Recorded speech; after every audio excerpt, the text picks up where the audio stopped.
Dhaka customs হাউসে মতিউরের মতো অনেক কর্মকর্তা এখনও আছেন যারা ঘুষের জন্য হয়রানি করছে এজেন্টদের। আর তাদের যোগসাজশেই পরিবর্তন করা হয়েছে কাস্টমস আইন, যেখানে আমদানি ও রপ্তানির মালামাল খালাস এবং ব্যবস্থাপনা করবে কুরিয়ার সার্ভিস। এর প্রতিবাদে বিক্ষোভের আয়োজন করেছে customs agents association. Hazrat Shahjalal আন্তর্জাতিক বিমানবন্দর সহ দেশের সব বন্দরেই আমদানি ও রপ্তানি মালামালের ব্যবস্থাপনা এবং খালাস করেন কাস্টমস এজেন্টরা।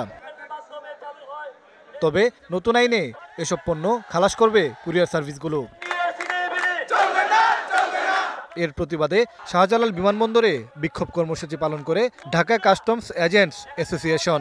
সেখানে কুরিয়ার সার্ভিসের মালিকদের গণপিটুনির হুমকি দেওয়া হয়। যদি এই কুরিয়ারের কোনো কোম্পানি একটা বিলভেন্টি ফালানোর চেষ্টা করেন, আপনারা ডাইরেক্ট ধরে গণপিটুনি দিবেন। নেতারা দাবি করেন, মতিউরের মতো অনেক কর্মকর্তা ঢাকা কাস্টমসে আছেন যারা প্রতিনিয়তই ব্যবসায়ীদের হয়রানি করছে। আপনারা এই কালো আইন করেছেন, এই কালো আইনকে সাদা করে আমাদেরকে ব্যবসার সুযোগ দেবেন। আমরা যদি ব্যবসা করতে না পারি, এখানে কেউ ব্যবসা করতে পারবে না।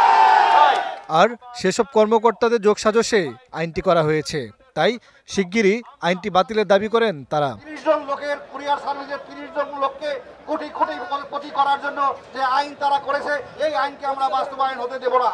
কারণ ২৯ জনকে এস্টাবলিশ করার জন্য এই কালাকানুন করে ওরা আমাদেরকে রাস্তায় বসিয়ে দেওয়ার যে অপচেষ্টা করছে, আমরা কোনো অবস্থাতেই এই আইন মেনে নিব না। বৃহস্পতিবারও বিমানবন্দরে বিক্ষোভের ডাক দিয়েছে সংগঠনটি। মোহন ইসলাম, ডিবিসি নিউজ, ঢাকা।